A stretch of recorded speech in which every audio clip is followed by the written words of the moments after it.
Could it be that you're into muscles? I joked as I said this to her, who looked at my muscles and chuckled. Injured and hospitalized, I still couldn't change clothes by myself and had the assistance of the nurse in charge. You're lean but muscular, looking good. I was fluttered by her compliment and I said, watch this, attempting to flex my pecs, but it hurt and I couldn't move them, ending up being laughed at instead. Years later, I would meet the nurse who humored my playful act. My name is Kevin, 29 years old. I work as an architectural designer. Originally from a rural area, perhaps because I was used to the peace there, when I first moved to the city, I was overwhelmed by the crowds and felt out of place, but recently, I've felt more at home. In rural areas, having a car is essential, but in the city, it's often easier and more convenient to walk or take the bus. No worries about parking. My current job is about a 20-minute walk from my apartment. It's a bit of a distance, but considering I have a desk job, the walk serves as good exercise. One evening after work, just 5 minutes into my walk, I was suddenly caught in a downpour. The rain quickly intensified, so I headed to a nearby convenience store to buy an umbrella. As soon as I arrived, it began pouring cats and dogs. I was about to leave the store with my new umbrella when I bumped into someone rushing in to avoid the rain. "Oh, I'm sorry," I blurted out without thinking. However, the rough-looking man who bumped into me headed into the store, clicking his tongue. He's the one who bumped into me, but he sure has an attitude. Just then, our eyes met, and he gave me a hard stare. As I was about to continue on my way, the man said, "Wait a minute, Kevin. Do I know this rough-looking guy?" I couldn't remember him. "It's me, Bob. Don't you remember? We were in the same class in middle school." Hearing this, a faint memory returned. "Oh, Bob, right. I didn't recognize you," I said with an awkward smile. With his nearly blonde hair, clunky necklaces, and sloppy shirt, he looked nothing like the studious guy from our school days. Bob, with a delighted face, said, "Hey, long time no see, Kevin. You living around here now?" "Jay, working and living here. This is the first time I've run into someone I know around here." I couldn't help but smile, genuinely surprised. "But Kevin, you haven't changed a bit. That plain outfit, I noticed you right away." He pointed at my clothes and laughed. "Wait, plain?" I instinctively looked down at my outfit. "Since we're here, let's chat for a bit. Join me for a smoke." And just like that, I ended up talking with Bob in the smoking area. "Oh, Kevin, you don't smoke. My bad." "No worries, I've got my coffee here." As we sheltered from the torrential rain, Bob lit up his cigarette, and I popped open a can of coffee. Whenever I tried to strike up a conversation, it seemed we'd lost our touch, and the talk would falter. Stuck in an awkward silence, wondering what to chat about, Bob broke the ice. "By the way, do you remember right after high school there were rumors about you just vanishing?" It was the first I'd heard such a story about myself, and I was taken aback. Bob then changed his expression and continued, "It's a shame, really. You had gotten into college on a recommendation and you were smart, but I heard your family hit hard times and you had to work out of state. I was worried when you weren't at our high school reunion. Must have been tough." "Yeah, I did move out. Just didn't see a future for myself here." It made sense. Bob and I went to different high schools, and we didn't have mutual friends, so rumors like that weren't implausible. Plus, the house I grew up in, which used to belong to my grandma, was an old single story. People probably thought we were poor.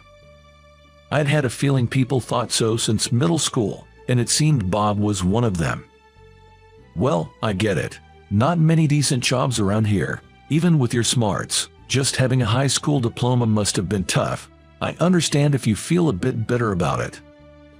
Bob looked at me with pity, but I wasn't just a high school grad, nor had I moved just for work. I'd always been interested in architecture, so I decided to pursue it at a university abroad where they taught cutting-edge methods. I was also good at Spanish and wanted to improve it even further.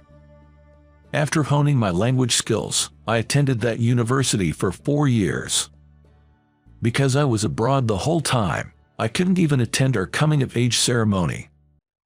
I thought of telling Bob this, but I remembered he always seemed to have a beef with me in middle school. Although he had good grades, often just behind mine, it probably irked him that I kept nudging ahead, even if by a small margin. I never really paid him much mind, but for Bob, I was probably a constant thorn in his side. If he learned I'd been studying abroad, knowing Bob, he might just get jealous and bitter again. I didn't want to pour cold water on our reunion. Before I knew it, our conversation had veered off course. By the way, Kevin, are you married yet? Nah, still single. Actually, don't even have a girlfriend right now. I was worried he might tease me, but Bob's face brightened up. Well, look at you, still lonely. Hey, I often organize a party. I'll invite you next time. I can easily round up some cute girls. Let's swap numbers, Bob said, offering his cell phone. I wasn't too keen, but turning him down felt wrong, so I exchanged numbers. That's how, after more than a decade, my friendship with Bob resumed. I often felt like I was just making up the numbers, but Bob would frequently check in and invite me to mixers. The other guys invited were all easygoing, and I was mostly the wingman. I might not always keep up with their energy, but I didn't mind these events. I was content just listening. Then, on one of those mixers. Sorry, Kevin. 2 guys canceled for tonight. I arrived at the bar early, and Bob made an apologetic gesture. Now with a 2-on-4 situation, I wondered how the night would pan out. Soon after, the girls arrived. Sorry we kept you waiting, Bob. We've told everyone it's 2-on-4. Let's just have fun and treat it like a dinner party. Don't worry about it, just eat and drink, the organizer from the girls' side suggested, and the other 3 women all nodded in agreement. All of today's members are said to be nurses. I'm impressed that Bob always managed to organize it so that every woman who came was always beautiful or super cute. Even today, I think there are some pretty ladies around. Glancing at them, one girl catches my eye immediately. It's not just that she's my type, she's exceptionally cute. Sure, there have been many beautiful girls before, but none that have caught my attention like this one. However, I feel like I've seen her somewhere before. While I'm wondering if it's just my imagination, introductions suddenly start. Bob and I go first. We simply share our names, ages, and mention that we were middle school buddies. The women's introductions go similarly, but when I hear the name of the girl I've been curious about, it jogs my memory. Amanda. Wait, could she be? I think that, but I can't be sure. Although curious. It's a common name, but she does look familiar. While thinking all this, I end up just listening and occasionally glancing at her without initiating any conversation. Even though there are only 2 men, including Bob, I, not being much of a talker, find it hard to start conversations. Thankfully, the ladies initiate topics, and one of them seems to be good friends with Bob, keeping everyone laughing and entertained. I join in the laughter and nod in agreement from time to time. However, with no other men around today, my quietness is quite noticeable. Man, this guy is always so quiet and boring. Even back in middle school, he'd just study all the time. He's always been a quiet, dark sort of guy. A tipsy Bob says, laughing and poking fun at me. Really? Well, he's still better than you. The lead woman snaps back at Bob, making everyone laugh. But a drunk Bob, getting carried away, begins to blabber on about me. You know, this guy lived in a super rundown house. You know those old-fashioned bungalows? Seriously, it really was poor. I wonder how he lived there. He was smart, but because of his family's financial situation, He went to work right after high school. Didn't even show up for our graduation. I was worried. But then, I ran into him the other day. Bob spoke of me in a mocking manner, enjoying every bit.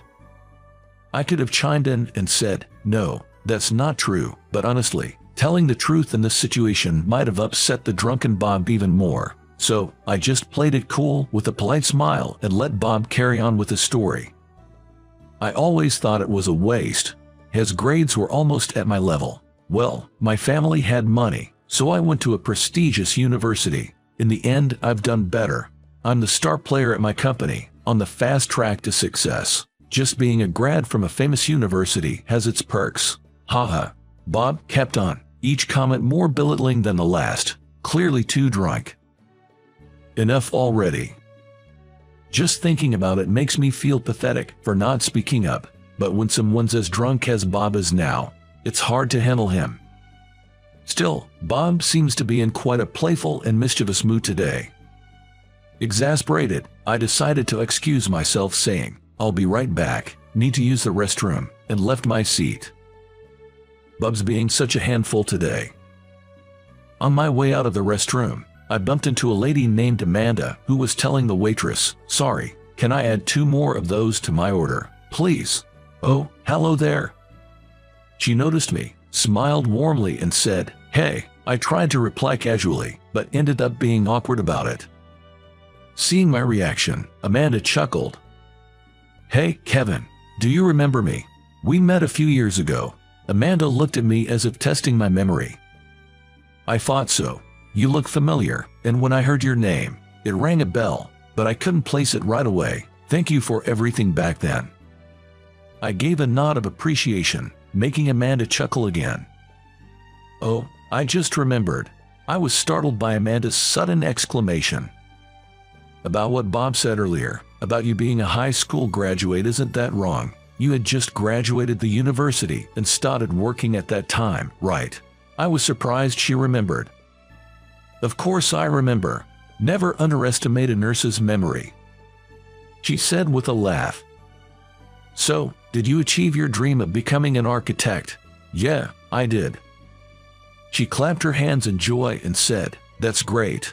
Congratulations. 5 years ago, I was walking to work when I got involved in a traffic accident. It was a collision between 2 cars, and the impact caused one of the cars to veer onto the sidewalk, hitting me. I was immediately taken to a nearby hospital. After some x-rays, it was found that I had a broken leg and a cracked rib. Though I had hit my head pretty hard and was out for a while, I made a steady recovery. After a leg surgery and some rehab, I was good as new."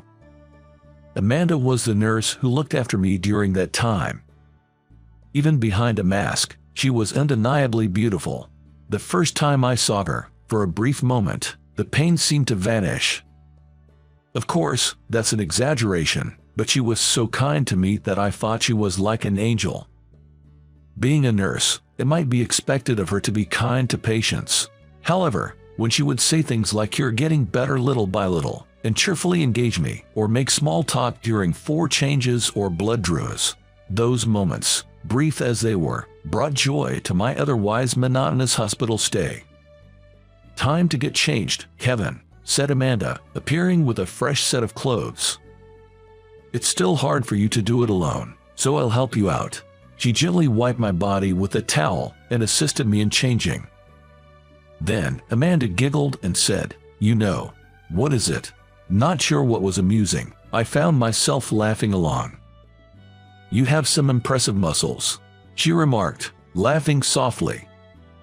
"Oh, these, well, I do go to the gym. I've always been skinny, and given my job, people tend to see me as frail, so I wanted to appear a bit stronger." It was one of the rare moments someone complimented my physique, and it made me feel proud. "Oh, really? What's your job that people see you as frail?" Still chuckling, Amanda asked. "I'm an architectural designer, still a rookie though.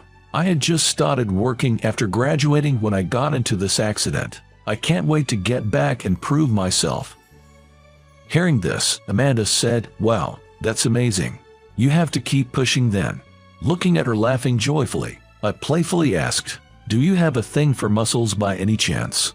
Lean but muscular is quite attractive," she replied with a shy smile.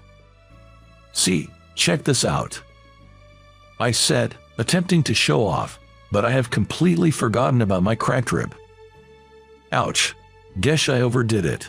I grimaced in pain, placing a gentle hand on my rib.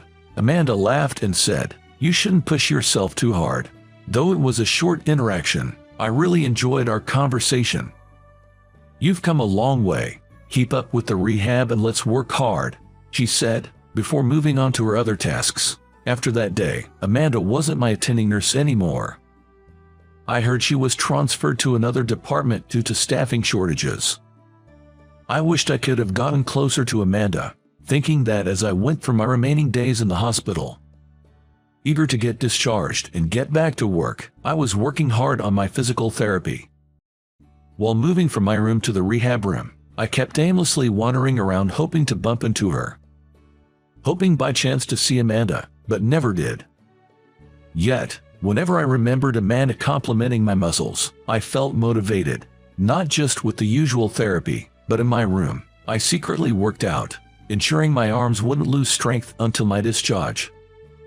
In the end, I never saw Amanda after that day and buried my feelings for her.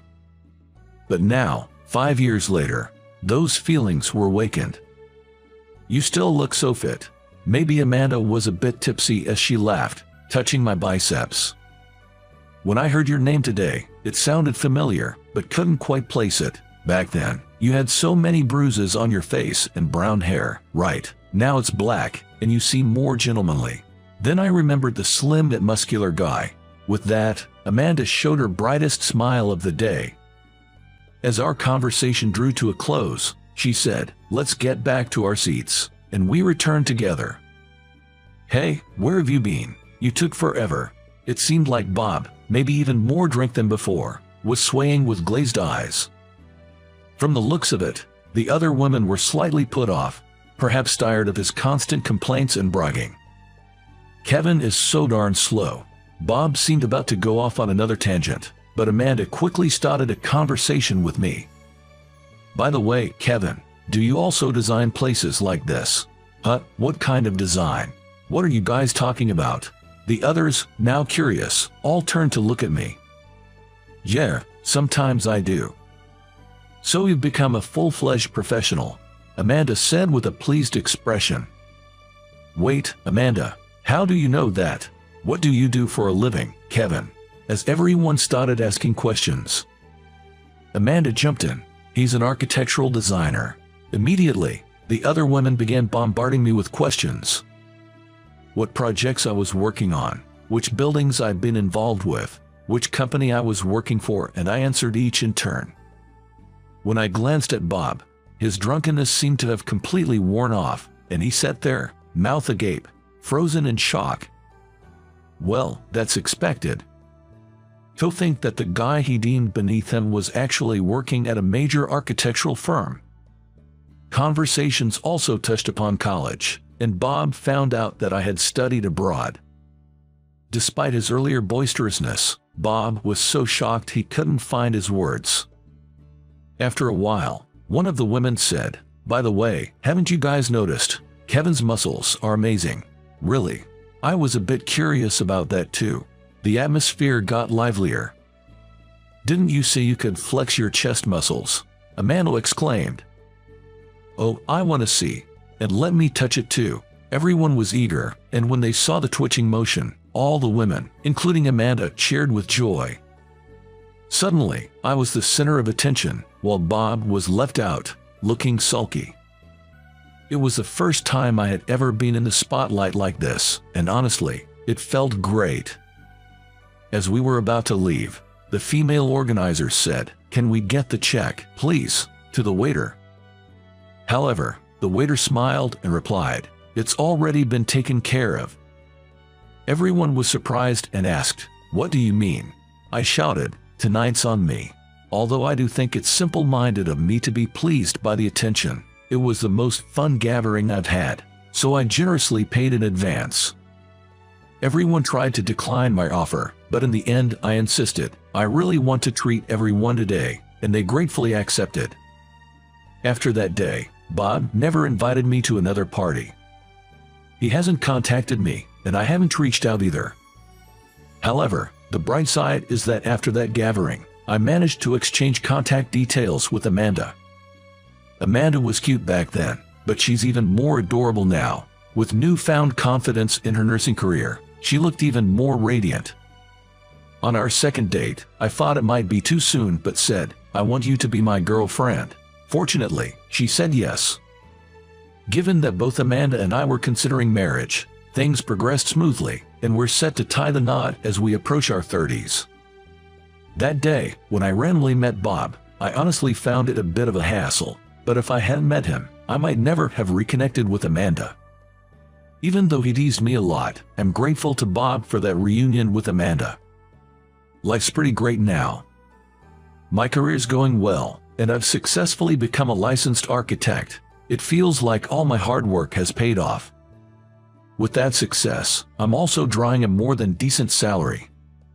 One of my dreams is, of course, to build a happy home with Amanda, but I'm also dreaming of setting up my private practice one day. Amanda, on her part, wants to continue her nursing job. We hope to support each other throughout our lives and eagerly await the day we become a family.